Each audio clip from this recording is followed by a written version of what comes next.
Hello YouTube, this is Math Man. Since this year is almost over, I decided to do a ranking on the movies I saw of 2023. Now let me get started. Now, my least favorite movie of the year, I'm gonna get a lot of hate for this one. It's gonna be Barbie. Oh man, what to say about Barbie? Let me get to the negatives. I mean, I'm all for girl power and, down with patriotism. But the way they executed on anti-misogyny is very cringe. This whole movie is just weird. Is It feels like a very bad fever dream. Some of the jokes weren't even that funny. It was just very cringy. This whole movie is just cringe.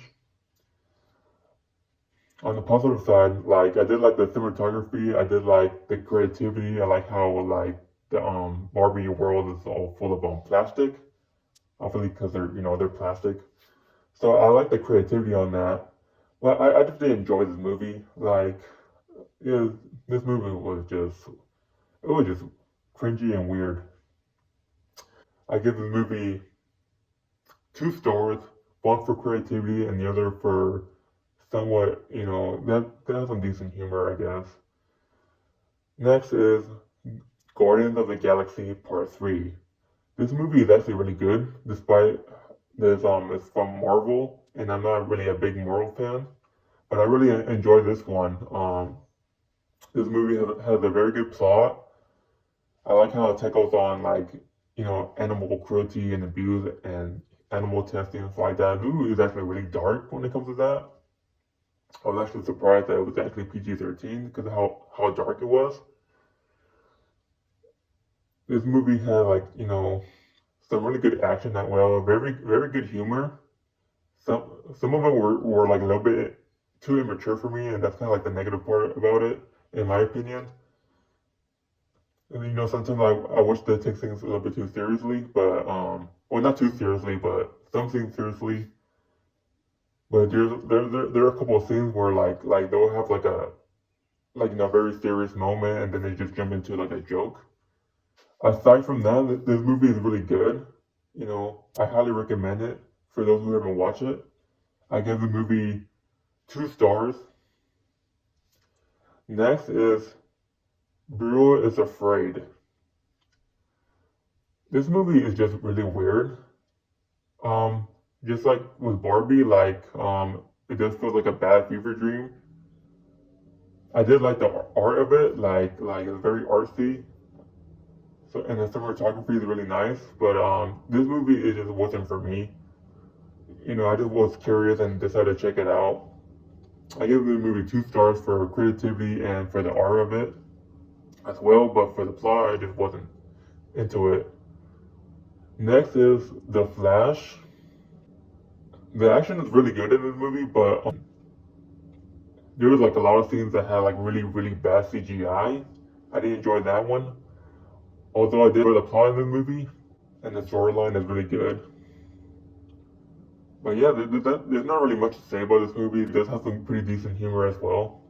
So I'll give the movie 2 stars for some good action, good plot and some good humor.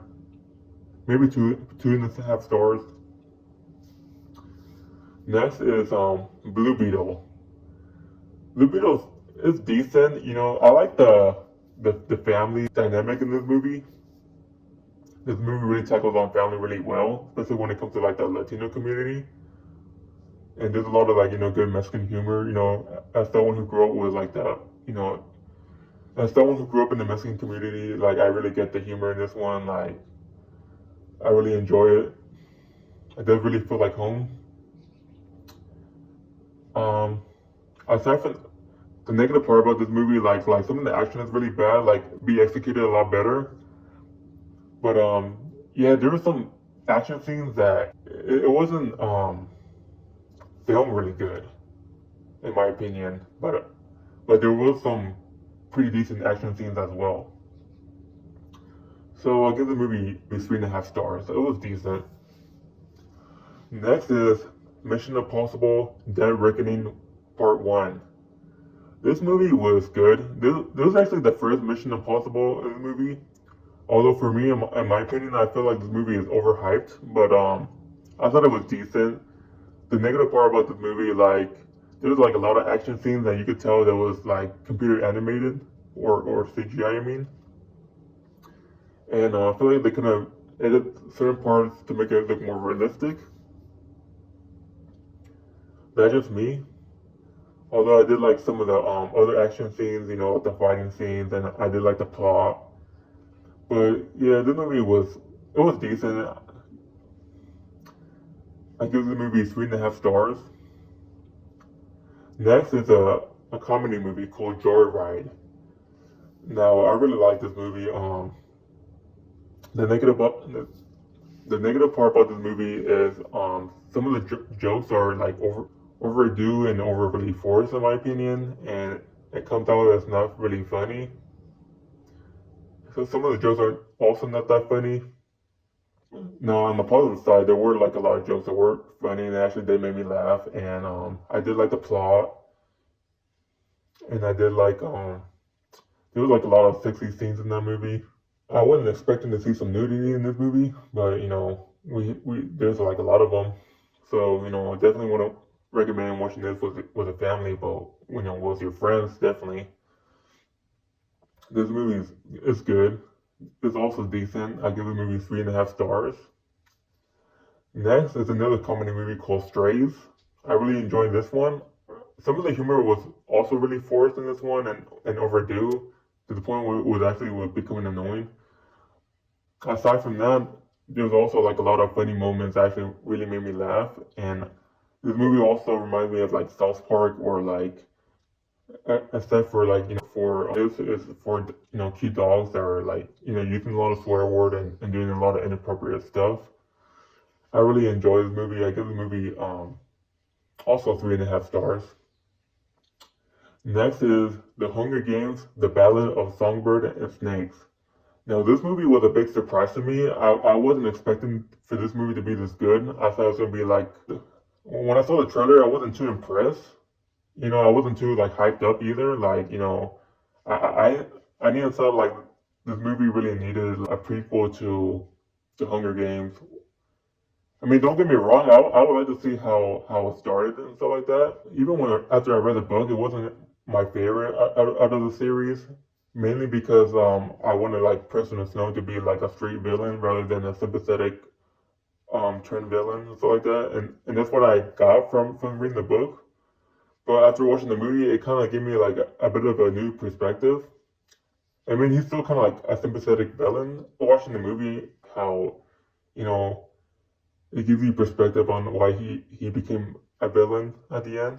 Negative I have with the movie is that toward the end, it got me scratching my head a little bit. Like it just let me like unanswered questions, similar with the book. But on the positive side, I think that's why I really like this movie, because like it really stick to the book really good. So yeah, The Ballad of Songbird and Snakes, I give that movie 3.5 stars. Next is Sisu.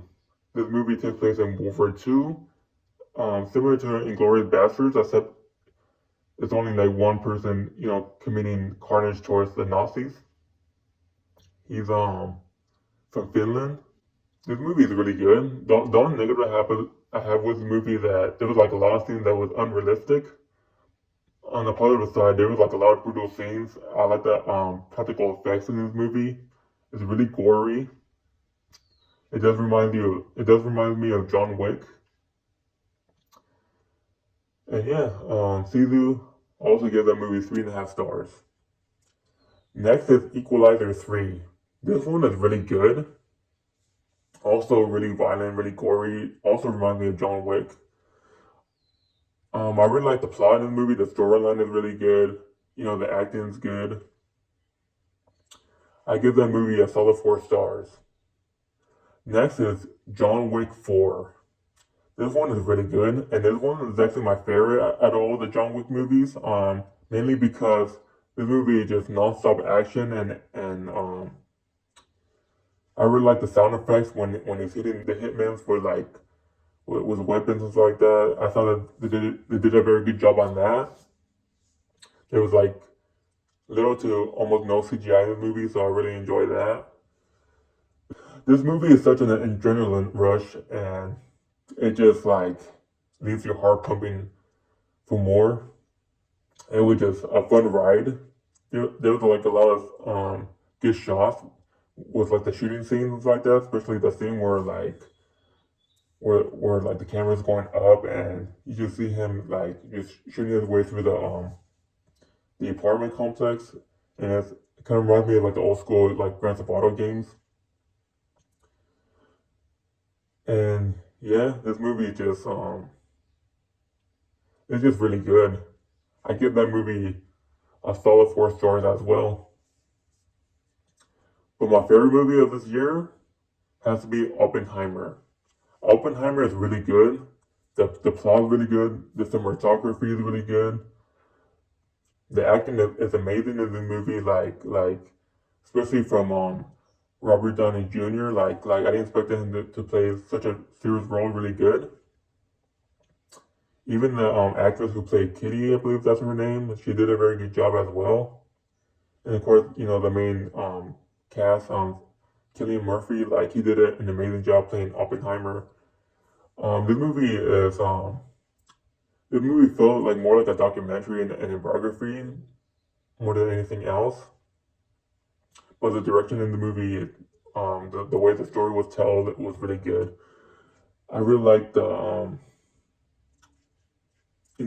like the scenes where like the explosion scenes. I believe like the explosives are actually real. There's just so much to say about this movie. This movie just, I really like the plot of the movie. Like maybe because I'm really I was always into history, so I think that's why I placed this movie really high. I really like the ending of this movie.